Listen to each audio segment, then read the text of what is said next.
கோழியா பக்கத்து வீட்டு சித்தி. பார்வதிபுரம்ங்கிற கிராமத்துல லலிதாங்கிறவங்க இருந்தாங்க. அவங்கன்னா ஊர்ல எல்லாருக்குமே பயம். எதுக்குன்னு நினைக்கிறீங்களா? நீங்களே பாருங்க எதுக்கும். லலிதா காலையிலேயே வாயில பிரஷ வச்சுக்கிட்டு பக்கத்து வீட்டு செவத்துக்கிட்ட நின்னு பக்கத்து வீட்டு பங்கஜத்தை கூப்பிட்டுட்டு இருந்தாங்க.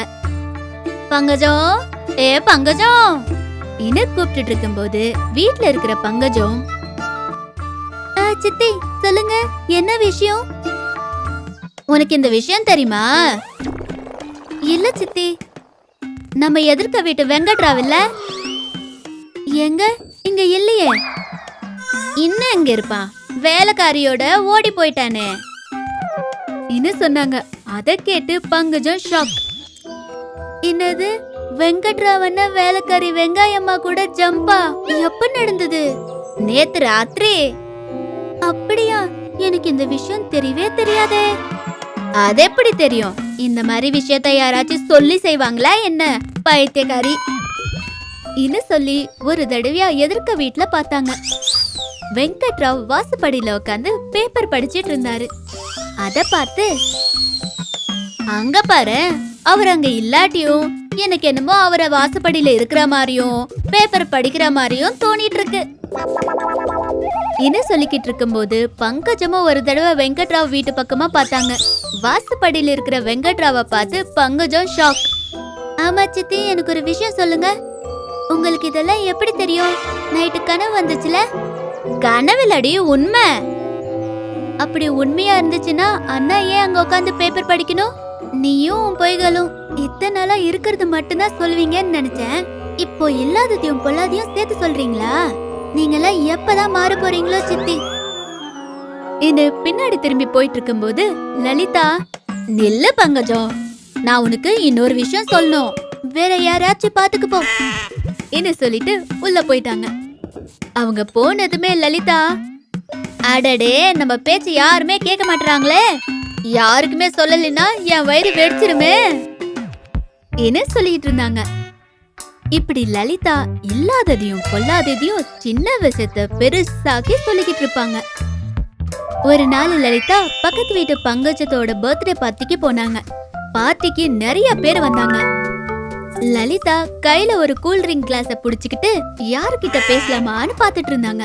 பாத்துக்கிட்டே இருக்கும்போது அங்க அவங்களுக்கு தெரிஞ்ச பாக்யம்ங்கிறவங்க இருந்தாங்க. உடனே அவங்க கிட்ட போய், என்ன பாக்யம், எப்படி இருக்க? நீயா லலிதா? இது வரைக்கும் நல்லாதான் இருந்தேன், இப்பதான் என்ன நடக்க போதோ என்னமோ. இப்படி சின்ன சின்ன பார்ட்டிக்கு வந்தா இப்படிதான் இருக்கும் பாக்யம். அதே என்னோட சின்ன பையன் பிறந்தனால எங்க கொண்டாடணும்னு நினைக்கிற? எங்க?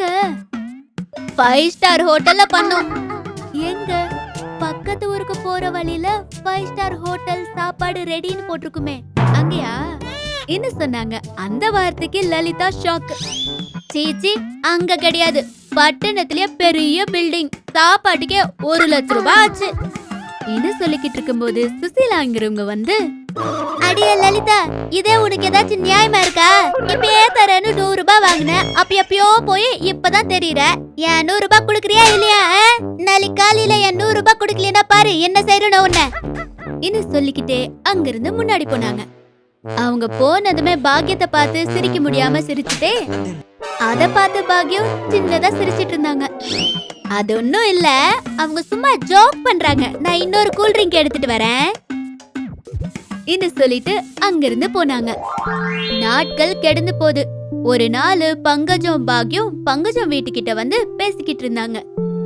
பங்கஜம் டல்லா இருக்கிறத பார்த்து பாக்யம், என்ன பங்கஜம், ஏன் அப்படி இருக்க, என்னாச்சு? என்னன்னு சொல்லுவாங்க, பக்கத்து வீட்டுக்காரங்கன்னா குழம்பு சார ஷேர் பண்ணுவாங்க, ஆனா இந்த லலிதா சித்தி பக்கத்து வீட்ல இருந்தா பொய்யா ஷேர் பண்ற மாதிரி இருக்கு என்ன சொல்லி ஒரு நிமிஷம் நிறுத்தினாங்க. என்ன சொல்றா? என்ன சொல்லுவாங்களா கேளுங்க, காலையிலே வந்துருவாங்க வாய்க்குள்ள பிரஷ போட்டுக்கிட்டு.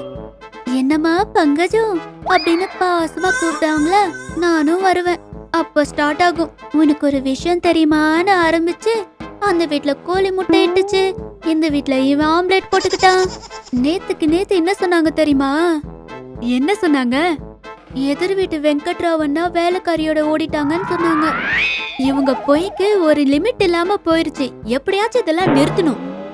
ஆமா, அவங்க வாயை மூட வைக்கணும் என்ன சொல்லி 2 பேருமே யோசிக்க ஆரம்பிச்சாங்க. இந்த பக்கமா லலிதா தெருவுல சுத்திட்டு இருந்தாங்க. அப்படி திரிஞ்சிட்டு இருக்கும்போது சுப்பம்மாங்கிறவங்க எதிர்க்க வந்து, லலிதா எங்க போயிட்டு இருக்க அப்படி கேட்டதுமே லலிதா அழுக ஆரம்பிச்சு, ஐயோ சுப்பம்மா, நீ இன்னும் உயிரோட இருக்கியா என்ன சொன்னாங்க. அத கேட்டு சுப்பம்மா ஷாக். உன் வாய் பாலா போக அது என்ன பேச்சுடி, அப்படி பேசிட்டு இருக்க?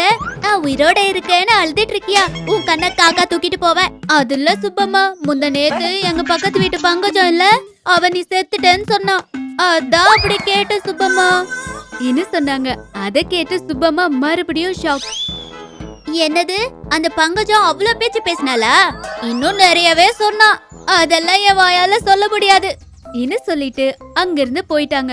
சுப்பம்மா கோவமா, அந்த பங்கஜத்துக்கு என்ன போகிற காலம்? நான் செத்து போயிட்டேன்னு சொன்னாலா ஊரு பூரா? இரு சொல்ற அவள கதைய என்ன சொல்லிக்கிட்டு பங்கஜம் வீட்டுக்கு வந்தாங்க.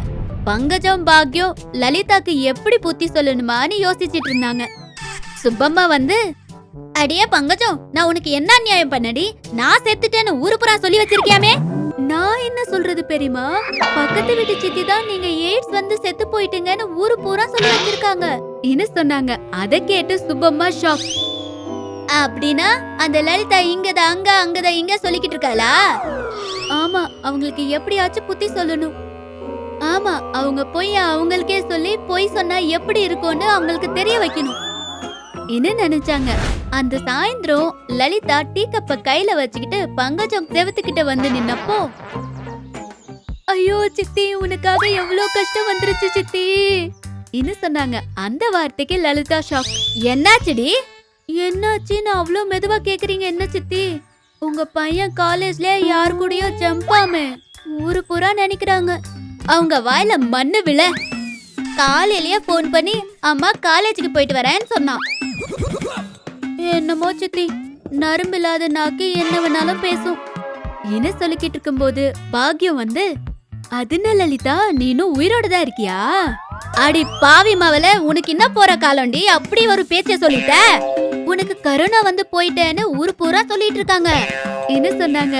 லலிதா மறுபடியும் ஷாக். அதுக்குள்ளார சுப்பம்மா வந்து, லலிதா நீ நல்லாதான் இருக்கியா? எனக்கு என்ன ஆச்சு? நீ கை கால விழுந்து படுத்து கிடக்குறன்னா பாத்துட்டு போலான்னு வந்தேன் என்ன சொன்னாங்க. அந்த வார்த்தைக்கு லலிதா மறுபடியும் ஷாக். ஊர்ல எல்லாரும் பத்தி நான் பொய் சொல்லிக்கிட்டு இருந்தா இப்போ என்ன பத்தியே பொய் சொல்லிக்கிட்டு இருக்காங்களா?